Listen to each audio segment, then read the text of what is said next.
Sans les savants musulmans, tu n'aurais peut-être même pas YouTube aujourd'hui. Et non, ce n'est pas une punchline gratuite. Ce que je vais te raconter, tu ne l'as jamais vu dans un manuel d'histoire. Par exemple, si je te disais que la première méthode scientifique moderne a été formulée non pas en Europe, mais dans le Bagdad du Xe siècle par un homme en turban nommé Ibn al-Haytham. Oui, on nous parle souvent de la Renaissance européenne, mais rarement de ce qui l'a rendue possible. Ce que peu de gens savent, c'est que des siècles avant Léonard de Vinci ou Newton, le monde islamique rayonnait déjà par sa science, son art, sa médecine et même son féminisme. Ouais, le féminisme. On y reviendra un peu plus loin dans cette vidéo. Aujourd'hui, je vous propose un voyage dans une histoire islamique méconnue qui pourrait bien changer votre regard sur le passé et sur le présent.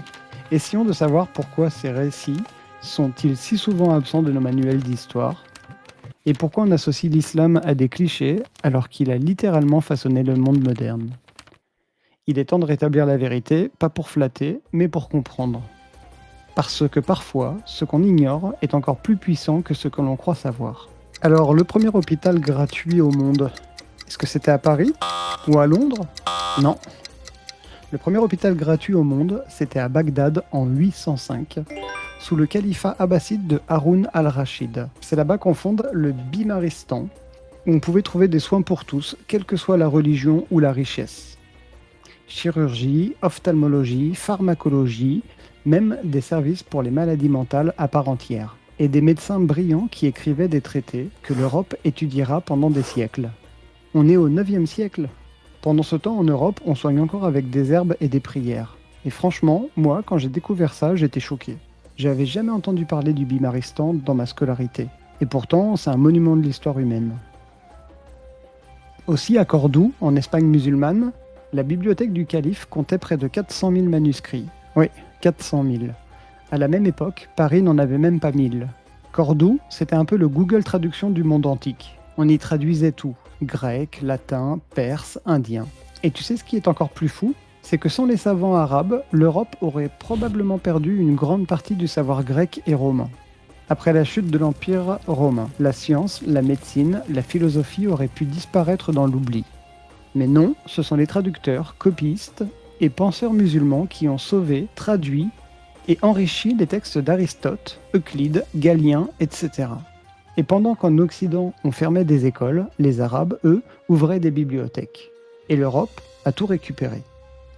C'est dingue que dans l'histoire enseignée à l'école, on passe des Grecs, puis des Romains, à la Renaissance directe, sans parler de ce millénaire où notre savoir repose sur le monde arabo-musulman. Et les femmes dans tout ça?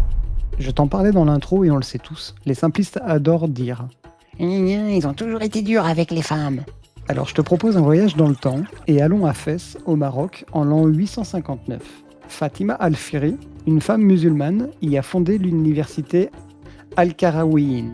C'est la plus ancienne université encore en activité au monde. Elle y accueille des musulmans, des juifs et des chrétiens.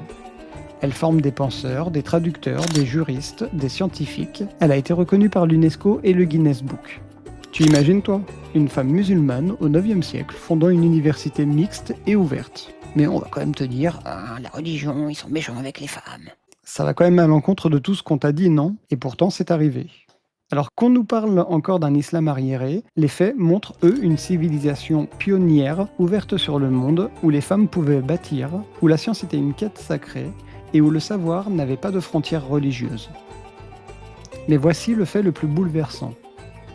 Le mot algèbre, que nous utilisons encore aujourd'hui, vient du livre Al-Jabr, écrit par le savant Al-Khwarizmi. Et c'est de son nom que vient le mot algorithme. Sans l'islam, pas d'algorithme, donc pas de Google, pas d'intelligence artificielle, pas de YouTube, et tu ne serais même pas en train de regarder cette vidéo. Tu es là grâce à un mot né dans un livre arabe du 9e siècle. Rien que ça mérite qu'on écoute la suite, non? Alors je vais te donner d'autres informations en vrac.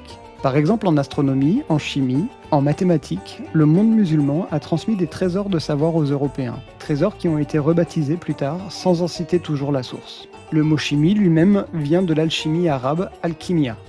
C'est dans les laboratoires de Damas, du Caire ou de Bagdad qu'on invente les premiers processus de purification, de cristallisation ou de sublimation. Des outils comme l'alambic, utilisés en parfumerie, en médecine ou en sciences, ont été décrits dans les traités d'Al-Razi ou d'Ibn Sina.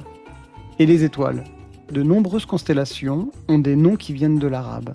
C'est un mathématicien, géographe et chef de la bibliothèque d'Alexandrie qui est le premier à avoir réalisé un calcul remarquablement précis de la circonférence de la Terre. Et parce que les astronomes musulmans cartographiaient le ciel et inventaient des instruments comme l'astrolabe, l'ancêtre du GPS, au 9e siècle, c'était un outil essentiel à la navigation. Donc le but de ma vidéo, c'est pas de réécrire l'histoire, mais de la raconter complètement. Oui, le monde musulman a eu ses failles, comme toutes les civilisations, mais il a aussi apporté une lumière immense qu'on continue de voir sans toujours en connaître l'origine. Et si on osait remettre les choses à leur place, avec justice, honnêteté et surtout curiosité, parce que cela rappelle que les civilisations s'élèvent ensemble, pas les unes contre les autres. Dis-moi en commentaire ce que tu as découvert dans cette vidéo. Est-ce que tu connaissais Fatima Al-Fihri ? Le Bimaristan ? Les manuscrits de Cordoue ? Moi non plus, avant, et pourtant c'est hyper intéressant. Et ça aurait sa place dans les cours d'histoire, au collège ou au lycée. Maintenant, si tu veux qu'on arrête de coller des clichés à des peuples entiers, tu sais quoi faire. Partage cette vidéo parce que transmettre, c'est résister à l'oubli, et comprendre l'histoire, c'est déjà changer le regard qu'on porte sur l'autre. Merci d'avoir regardé cette vidéo en entier. Pense à